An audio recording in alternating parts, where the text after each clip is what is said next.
నమస్తే నందేవి, welcome to story board. ఇప్పటికే దిగుమతి సుంకాల పెంపుతో ప్రపంచాన్ని షేక్ చేసిన ట్రంప్ ఇప్పుడు మరిన్ని సుంకాల దిశగా ఆలోచిస్తున్నారు. ఎలాగైనా సరే అమెరికా ఆదాయం పెంచాలని కంకణం కట్టేసుకున్నారు ట్రంప్. అందుకోసమే దేన్ని వదలకుండా సుంకాల మోత మోగిచ్చేస్తున్నారు. గతంలో అమెరికా అసలు ఆలోచించని రంగాలపై దృష్టి పెట్టి సుంకాల ప్రకటనలు చేస్తున్నారు. సినిమాలు, పచ్చళ్ళు, సోషల్ మీడియా వ్యాపారాలు ఇలా ఒకటేంటి సుంకాలు వేయడానికున్న అవకాశాల కోసం మైక్రోస్కోప్ వేసుకుని మరీ వెతికేస్తున్నారు. అమెరికా అధ్యక్షుడు కాగానే సుంకాల యుద్ధానికి తెరతీసిన ట్రంప్ దేన్ని వదలకుండా డిసైడ్ అయినట్టుగా కనిపిస్తున్నారు. ఉన్నట్టుండి ఇతర దేశాలు షూటింగ్ జరుపుకున్న సినిమాలపై 100% టారిఫ్లు విధించాలని నిర్ణయం తీసుకున్నారు. అదేమంటే హాలీవుడ్కు మేలు చేయడానికే అంటున్నారు.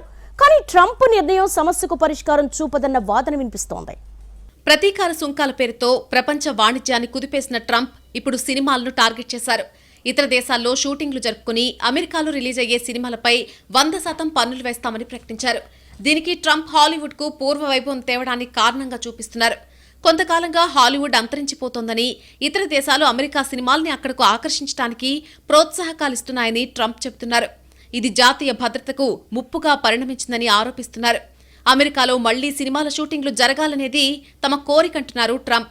ట్రంప్ చెబుతున్నట్టుగా గత 5 ఏళ్లుగా అమెరికాలో సినిమాల షూటింగ్లు తగ్గిన మాట నిజం. కొన్ని స్టూడియోలు, నిర్మాణ సంస్థలు తమ కార్యకలాపాలను టొరంటో, డబ్లిన్ లాంటి నగరాలకు తరలించాయి. అలాగే జార్జియా, న్యూ మెక్సికో తక్కువ కార్మిక వ్యయాలు కూడా హాలీవుడ్ ని అక్కడికి ఆకర్షిస్తున్నాయి. కొన్నాళ్ల క్రితమే అమెరికాలో కార్ చిచ్చు చెలరేగిందే. హాలీవుడ్ సమీపంలో మంటలు ఎగిసిపడ్డంతో కొన్ని స్టూడియోలు కూడా దగ్ధమయ్యాయి. అలాగే ఇటీవల సినీ కార్మిక సంఘాలు తమ రోజువారీ వేతనాల్ని పెంచుకున్నాయి. దీంతో అమెరికాలో సినీ నిర్మాణం భారంగా మారింది. ఈ భారం తగ్గించుకోవడానికే హాలీవుడ్ నిర్మాతలు, నిర్మాణ సంస్థలు ప్రత్యామ్నాయాలు వెతుక్కుంటున్నామంటున్నారు. కానీ దీనివల్ల అమెరికాకొచ్చే ఆదాయం పోతోందని, అంతిమంగా దేశ ప్రతిష్ట పలచనవుతోందని ట్రంప్ అభిప్రాయపడుతున్నారు. ట్రంప్ మూవీ టారిఫ్ నిర్ణయంపై హాలీవుడ్లో ఒక వర్గం పెదవి విరుస్తోంది. రోగం ఒకచోట ఉంటే మందు మరో చోట వేసినట్టుగా ట్రంప్ తీరు ఉందంటోంది. నిజంగా హాలీవుడ్ కి పూర్వ వైభవం తేవాలనుకుంటే అమెరికాలో సినిమా షూటింగ్లకు ప్రోత్సాహకాలని ఇవ్వాలని కోరుతోంది. అంతేకాని ఇతర దేశాల్లో షూటింగ్లు జరుపుకున్న సినిమాలపై గుడ్డిగా టారిఫ్లు విధించడం తొందరపాటు చర్య అవుతుందని అభిప్రాయపడుతోంది. అసలు ట్రంప్ నిర్ణయంలోనే క్లారిటీ లేదని, మరింత స్పష్టత రావాల్సి ఉందనే అభిప్రాయాలు కూడా వినిపిస్తున్నాయి. టారిఫ్ నిర్ణయం అమలయ్యాకే అసలు విషయం తెలుస్తుందని అంటున్నారు. ఇతర దేశాల్లో షూటింగ్లు జరుపుకున్నా అమెరికాలో పోస్ట్ ప్రొడక్షన్ వర్క్ జరుపుకున్న సినిమాల సంగతేంటి అనే ప్రశ్నలొస్తున్నాయి. అలాగే ఇప్పుడు థియేటర్ మార్కెట్కు దీటుగా ఓటీటీ మార్కెట్ పెరుగుతోంది.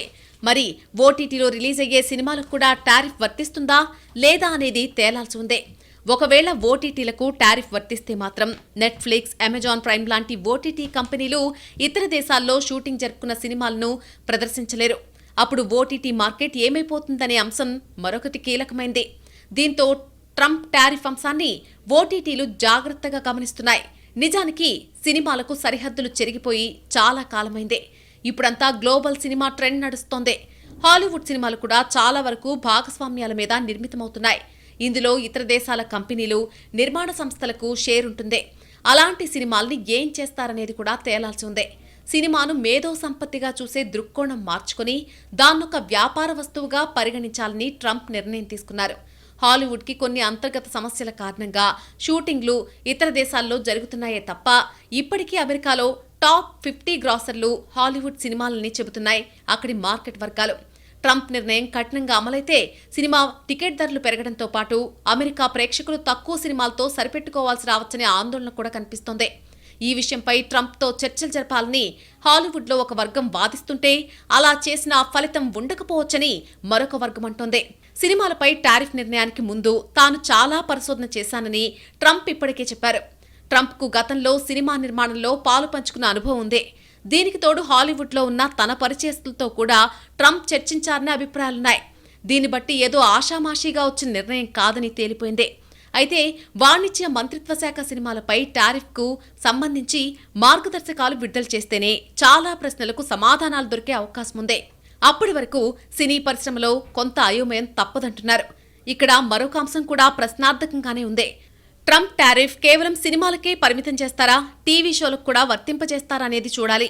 ఒకవేళ టీవీ షోలకు కూడా టారిఫ్ అంటే మాత్రం టీవీ పరిశ్రమకు కొంత నష్టం తప్పకపోవచ్చు. ఇకపై ఆచితూచి అడుగులు వేయాల్సిన పరిస్థితి రావచ్చు. ట్రంప్ టారిఫ్ వేస్తారు సరే, మరి మిగతా దేశాలు చూస్తూ ఊరుకుంటాయా అనేది మరొక ప్రశ్న. ప్రతీకార సుంకాల అనుభవాన్ని గుర్తు చేసుకోవాలంటున్నాయి సినీ వర్గాలు. పైగా అక్కడ అమెరికా అతిపెద్ద దిగుమతిదారుగా ఉంది. అయినా సరే సుంకాల ప్రభావం తప్పలేదు. సినిమాల విషయానికొస్తే అమెరికా అతిపెద్ద ఎగుమతిదారు. అలాంటప్పుడు మిగతా దేశాలు ప్రతీకార సుంకాలు విధిస్తే అమెరికా సినీ మార్కెట్కు దెబ్బ పడుతుంది. తద్వారా అమెరికాకొచ్చే ఆదాయం కూడా తగ్గిపోతుంది. ఈ విషయం గురించి కూడా సీరియస్గా ఆలోచించాలంటున్నారు సినిమా దిగ్గజాలు. ముఖ్యంగా భారత్, చైనా తీసుకునే నిర్ణయం కీలకమంటున్నారు. చైనా అయితే వెంటనే అమెరికా సినిమాలపై సుంకాలు పెంచడమో, నిబంధనలు కఠినతరం చేయడమో ఖచ్చితంగా చేస్తుందని ఊహిస్తున్నారు. ఇప్పటికే ప్రతీకార సుంకాలు విధించినప్పటి నుంచి చైనా అమెరికా సినిమాల విడుదల విషయంలో అడ్డంకులు సృష్టిస్తోందని గుర్తు చేస్తున్నారు. ట్రంప్ నిర్ణయంతో భారతీయ సినిమాకు కష్టాలేనా? బాలీవుడ్, టాలీవుడ్ కలెక్షన్స్ కు చెక్ పడుతుందా? ఇప్పటికే అగ్రిమెంట్లు చేసుకున్న డిస్ట్రిబ్యూటర్లు నష్టపోవాల్సిందేనా? రాబోయే రోజుల్లో రిలీజ్ అయ్యే సినిమాల పరిస్థితి ఏంటి? యుఎస్ మార్కెట్ మీద ఆధారపడ్డ సినిమాలు బడ్జెట్ తగ్గించుకోవాల్సిందేనా? ఇతర దేశాల్లో షూటింగ్లు జరుపుకున్న సినిమాలపై సుంకాలు విధించాలనే ట్రంప్ ప్రతిపాదన భారతీయ సినిమాలకు నష్టం చేస్తుందనే చర్చ జరుగుతోంది. ఇటీవలి కాలంలో అమెరికా భారత్ సినిమాలకు మంచి మార్కెట్గా ఎదిగింది. ముఖ్యంగా బాలీవుడ్, టాలీవుడ్ సినిమాలు అమెరికాలో రికార్డు వసూళ్లు రాబడుతున్నాయి. భారీ బడ్జెట్ సినిమాలైతే అమెరికా నుంచి వచ్చే ఆదాయమే కీలకంగా చేసుకుంటున్నాయి. అటు నిర్మాతకు కూడా ఈ ఆదాయమే ఎక్కువ లాభసాటిగా ఉంటుంది. టాలీవుడ్ అయితే మరొక అడుగు ముందుకేసి అమెరికాలో బలమైన డిస్ట్రిబ్యూషన్ వ్యవస్థను నిర్మించింది.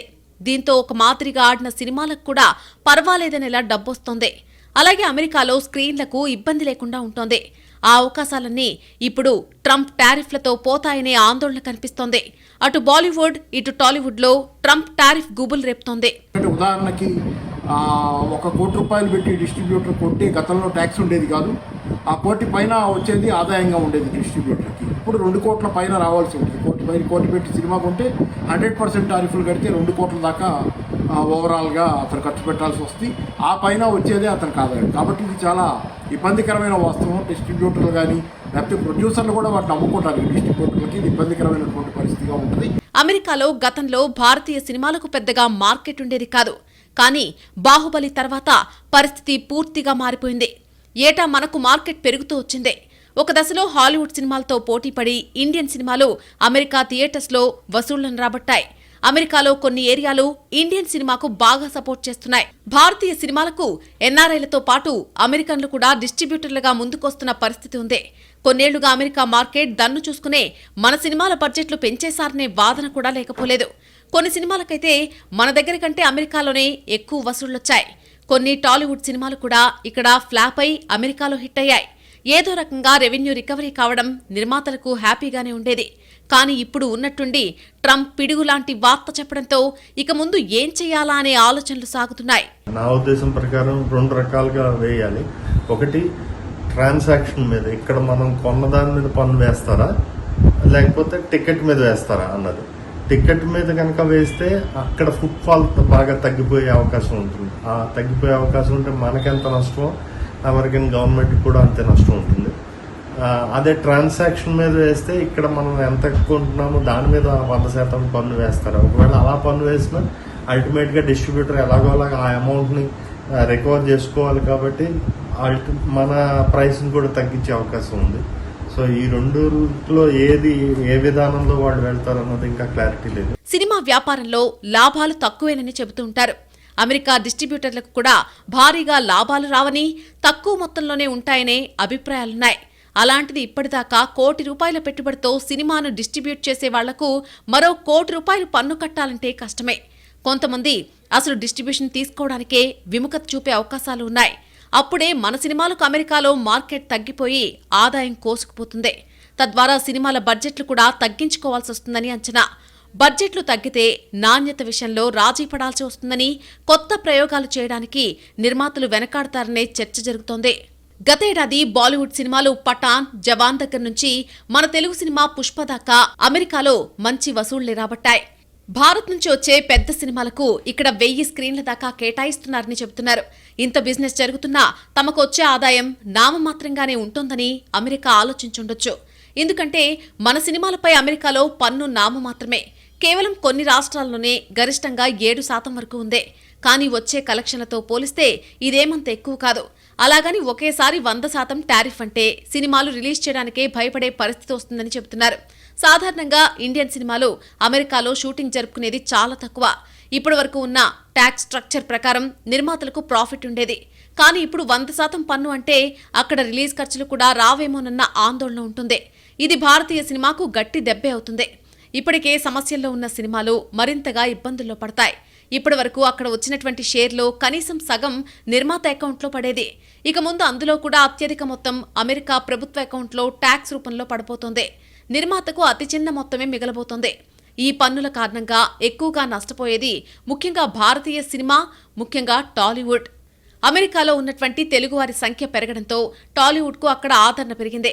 యుఎస్ మార్కెట్ను ఆకట్టుకోవడానికి రిలీజ్ డేట్ కంటే ఒకరోజు ముందే అక్కడ సినిమాలు రిలీజ్ చేయడం తెలుగు చిత్ర పరిశ్రమ అలవాటుగా మార్చుకుంది. అమెరికా టాక్ బాగుంటే ఇక్కడ సినిమాకు మంచి కలెక్షన్లు వచ్చే అవకాశం కూడా టాలీవుడ్కి కలిసొచ్చింది. మొదట్లో అమెరికాలో చిన్న స్థాయిలో రిలీజ్ అయిన తెలుగు సినిమాలు క్రమంగా తమ స్థాయి పెంచుకుని హాలీవుడ్ సినిమాలకు పోటీ ఇచ్చే హైప్తో రిలీజ్ అవుతున్నాయి. కొన్నాళ్ల క్రితం అమెరికా థియేటర్స్లో అభిమానులు గొడవ పడ్డారు. మొదటి రోజు చాలా థియేటర్లో అభిమానుల హంగామా పెరగడంతో షోలు ఆపేసిన సందర్భాలు కూడా ఉన్నాయి. ఆ స్థాయిలో అక్కడ తెలుగు సినిమాల యూఫోరియా పెరిగిపోయింది. మరి అభిమానుల తీరు శృతి మించుతూ ఉండడంతో కొన్ని థియేటర్లు తెలుగు సినిమాలు తీసుకోకూడదని నిర్ణయానికి వచ్చాయి. అయితే తెలుగు సినిమాకున్న డిమాండ్ ముందు ఇలాంటివి పెద్దగా ప్రభావం చూపించలేదు. కానీ ఇప్పుడు ట్రంప్ తీసుకున్న నిర్ణయం మాత్రం టాలీవుడ్కి కొత్త వ్యూహాలు రూపొందించుకోవాల్సిన అవసరాన్ని కల్పిస్తుందనే వాదన ఉంది. మరి ఇప్పుడు ట్రంప్ సుంకాల ప్రకటన తర్వాత బాలీవుడ్ ఎలాంటి వ్యూహాలు రచిస్తుంది, టాలీవుడ్ ప్లాన్ ఏంటి అనే ప్రశ్నలు ఆసక్తికరంగా మారాయి. నిజానికి బాలీవుడ్ కంటే టాలీవుడ్డే అమెరికా ఆదాయంపై ఎక్కువగా ఆధారపడిందనే చర్చ జరుగుతోంది. బాలీవుడ్కి అమెరికాతో పాటు మరికొన్ని దేశాల్లో మంచి మార్కెట్ ఉంది. టాలీవుడ్కి అమెరికా స్థాయిలో మిగతా దేశాల్లో మార్కెట్ లేదు. పెద్ద స్టార్ల సినిమాలు అమెరికాతో పాటు మరికొన్ని దేశాల్లో విడుదలైనా మార్కెట్ విషయంలో మాత్రం అమెరికానే ముందుంటుంది. ఇప్పుడు అమెరికాలో మార్కెట్ను పెంచుకున్న రీతిలోనే ఇతర దేశాల్లో మార్కెట్ పెంచుకోవడం సాధ్యమేనా? అలా పెంచుకున్నా సరే అవి అమెరికా మార్కెట్ను మరిపించగలుగుతాయా అనేది చూడాల్సి ఉంది. సుంకాలు సినిమాలకే సరిపెట్టే ఉద్దేశం ట్రంప్కు లేదు. భారత్ నుంచి పచ్చళ్లు దిగుమతి చేసుకోవాలన్నా ఇకపై సుంకం కట్టాల్సి రావచ్చు. అంతెందుకు, సోషల్ మీడియా ప్లాట్ఫామ్ల ద్వారా కొరియర్ తెప్పించుకున్న అమెరికన్ అధికారులు వదలకపోవచ్చు. అలాగే అమెరికా టెక్నాలజీ కంపెనీలపై ఇతర దేశాలు విధిస్తున్న పన్నుల్ని కూడా ట్రంప్ పరిశీలిస్తున్నారు. ఎంత అమెరికాలో ఉన్నా మన ఆహారం కోసం ఎన్ఆర్ఐలు తాపత్రయపడతారు. అందుకే అమెరికాలో ఉన్న మన వాళ్లు ఇండియా నుంచి ఎవరైనా స్నేహితులు, బంధువులు అక్కడికి వస్తుంటే ఫలానా వస్తువులు, తినుబండారాలు, పచ్చళ్లు, పొడులు, బట్టలు, ఇతరత్ర వస్తువులు వంటివి తీసుకురావాల్సిందిగా కోరుతుంటారు. అయితే ఇలా వ్యక్తిగత స్థాయిలో తెప్పించుకునే ఉత్పత్తుల మీద ఇప్పటివరకు అమెరికా ప్రభుత్వం పన్నులు వసూలు చేయలేదు. కానీ ఇప్పుడు ట్రంప్ మాత్రం అలా కుదరదని చెబుతున్నారు. ఇలాంటి చిన్న చిన్న వ్యవహారాలపై కూడా అమెరికా ప్రభుత్వం తాజాగా దృష్టి సారిస్తోంది. వ్యక్తిగతంగా వ్యక్తుల ద్వారా, సోషల్ మీడియా హ్యాండిల్స్ ద్వారా తెప్పించుకునే ఉత్పత్తుల మీద ఇక నుంచి అమెరికా అధికారులు నిఘా పెట్టనున్నారు. అలాగే ఇలా తెప్పించుకునే వాటి మీద పన్ను వసూలు చేసి ఖజానా నింపాలని లక్ష్యంగా పెట్టుకున్నారు అమెరికా అధికారులు. సుంకం చెల్లించకపోతే భారీ జరిమానాలు విధించి ఇలాంటి మార్గాలను పూర్తిగా కట్టడి చేయాలని అమెరికా అధికారులు భావిస్తున్నారు. అమెరికాలో భారత్ నుంచి వస్తువులను ఇన్స్టాగ్రామ్, ఫేస్బుక్, వాట్సాప్ వంటి సామాజిక మాధ్యమాల ద్వారా కొనుగోలు చేయడం ప్రమాదకరంగా మారింది. ఇటీవల కొన్ని అమెరికన్ ఇండియన్ కొనుగోలుదారులకు భారీ జరిమానాలతో పాటు స్థానిక కోర్టు నుండి నోటీసులు కూడా జారీ అయ్యాయి. భారతీయ రిటైలర్ల నుంచి వస్తువులను కొరియర్ ద్వారా తెప్పించుకోవడం అమెరికా సుంకాలు, పన్ను చట్టాలను ఉల్లంఘించినట్టుగా పరిగణిస్తూ అమెరికా అధికారులు వీటిపై గట్టి నిఘా పెట్టారు. ఈ ఉత్పత్తులపై పన్నులు చెల్లించకపోవడం వల్ల అమెరికా ఆర్థిక వ్యవస్థకు నష్టమవుతుందనే దృష్టితో చర్యలు తీసుకుంటున్నారు. ఇప్పటివరకు బంధువుల ద్వారా వస్తువులు తెప్పించుకోవడం, చిన్న వ్యాపారాలుగా సామాజిక మాధ్యమాల్లో ఆర్డర్లు తీసుకుని పంపించడం సాధారణంగా కొనసాగుతూ ఉండగా ఇప్పుడు ఇవన్నీ పక్కా పన్ను నియమాలకు లోబడి ఉండాలని ప్రభుత్వం భావిస్తోంది. ప్రత్యేకంగా తెలుగువారు, ఇతర రాష్ట్రాల వారికి చెందినటువంటి చిన్న వ్యాపారులు ఇండియా నుంచి దుస్తులు, ఆభరణాలు, పాకెట్ ఫుడ్స్ వంటివి తెప్పించుకుంటూ ట్యాక్స్లు లేకుండా కొనుగోలుదారులకు పంపుతున్నారు. ఇప్పుడు ఈ విధానాలు ప్రమాదకరంగా మారాయి. చిన్న వ్యాపారాలే కాదు, వ్యక్తిగతంగా తెప్పించుకునే వారిపై కూడా చర్యలు తీసుకునే అవకాశం ఉంది. కొన్నాళ్ల క్రితం యూరప్ దేశాలు డిజిటల్ సర్వీస్ ట్యాక్స్ వేయడం మొదలుపెట్టాయి. అమెరికా టెక్నాలజీ కంపెనీలు వినియోగదారులకు అందించే సేవలపై రుసుము వసూలు చేయడం ప్రారంభించాయి. ఇది వివక్షేనని అమెరికా కంపెనీలు అభిప్రాయపడ్డాయి. దీంతో ఇటీవలే ట్రంప్ యంత్రాంగం డిజిటల్ సర్వీస్ ట్యాక్స్లపై దృష్టి పెట్టింది. ప్రతీకార సుంకాల్లాగే ఈ అంశంలోనూ ఆయా దేశాలకు ఎలాంటి ప్రతిస్పందన ఇవ్వాలా అని ఆలోచిస్తోంది. డిజిటల్ సర్వీసుల దగ్గరకు వచ్చేసరికి అమెరికా కంపెనీలదే పూర్తి ఆధిపత్యం. ఇప్పటికే యూకే, ఇటలీ, ఫ్రాన్స్ లాంటి దేశాలు డిజిటల్ సర్వీస్ ట్యాక్స్ విధించాయి. యూకే మాత్రమే ఈ పన్ను అమలు నిలిపివేసిందే. మిగతా దేశాల్లో మాత్రం పన్ను వసూలు చేస్తున్నారు. దీనికి ఎలాంటి కౌంటర్ ఇవ్వాలా అని ట్రంప్ తీవ్రంగా ఆలోచిస్తున్నారు. అమెరికా కంపెనీలకు నష్టం కలిగించే చర్యను తిప్పికొట్టకపోతే యూరప్ దేశాలు మరింత రెచ్చిపోయే ప్రమాదం ఉందని ట్రంప్ అంచనా వేస్తున్నారు. అందుకే ఏదో ఒకలాగా యూరప్కు రిటార్ట్ ఇవ్వడానికి వ్యూహరచన చేస్తున్నారు. గ్లోబల్ మార్కెట్లో నిష్పాక్షికంగా ఉండాలి కానీ అమెరికా కంపెనీల్ని నష్టపరిచేలా చర్యలు తీసుకుంటే ఎలాగా అనేది అమెరికా ఆందోళనగా ఉంది. అమెరికా ప్రభుత్వమే కాదు, అక్కడి వ్యాపార వర్గాలు కూడా ఇదే అభిప్రాయంతో ఉన్నాయి. దీనికి ప్రతిగా అమెరికా కూడా ఇతర దేశాల కంపెనీల డిజిటల్ సేవలపై పన్ను విధించాలని, లేకపోతే ఏదో విధంగా యూరప్ దేశాలకు నొప్పి తెలిసేలా చేయాలి అనే డిమాండ్లు పెరిగాయి. ట్రంప్తో భేటీ అయిన టెక్నాలజీ దిగ్గజాలు కూడా ఇదే అభిప్రాయం వ్యక్తం చేశారు. దీంతో ఈ అంశాన్ని వైట్ హౌస్ ఇప్పుడు సీరియస్గా పరిశీలిస్తోంది. త్వరలోనే డిజిటల్ సర్వీస్ ట్యాక్స్ విషయంలో ఒక నిర్ణయం వస్తుందని భావిస్తున్నారు. మొత్తం మీద ట్రంప్ సుంకాలు ఇప్పట్లో ఆగబోవనే విషయంపై క్లారిటీ వచ్చేసినట్టే. తాను అధ్యక్షుడిగా ఉన్నంతకాలం సరికొత్త ఆదాయ మార్గాల కోసం వెతుకుతూనే ఉంటానని ట్రంప్ సంకేతాలిస్తున్నారు. దీంతో అమెరికా అధ్యక్షుడు ఎప్పుడు ఏ బాంబు వేస్తారోనని ప్రపంచ దేశాలు భయపడిపోతున్నాయి. ట్రంప్ తీరు చూస్తుంటే ఎవ్వరూ నిశ్చింతగా ఉండే పరిస్థితి కనిపించడం లేదు. అమెరికా నష్టపోయినా పర్లేదన్నట్టుగా వ్యవహరిస్తున్న ట్రంప్ ఇక ఇతర దేశాల గురించి ఆలోచిస్తారు అనుకోవడం భ్రమే. రాబోయే రోజుల్లో ట్రంప్ ఇంకేం చేస్తారు అనేది చూడాల్సి ఉంది. ట్రంప్ వ్యవహార శైలి చూస్తుంటే అమెరికా ఆదాయాన్ని అమెరికన్ల నుంచి కాకుండా ఇతర దేశాల నుంచే వసూలు చేయాలనే ఉద్దేశం కనిపిస్తోంది.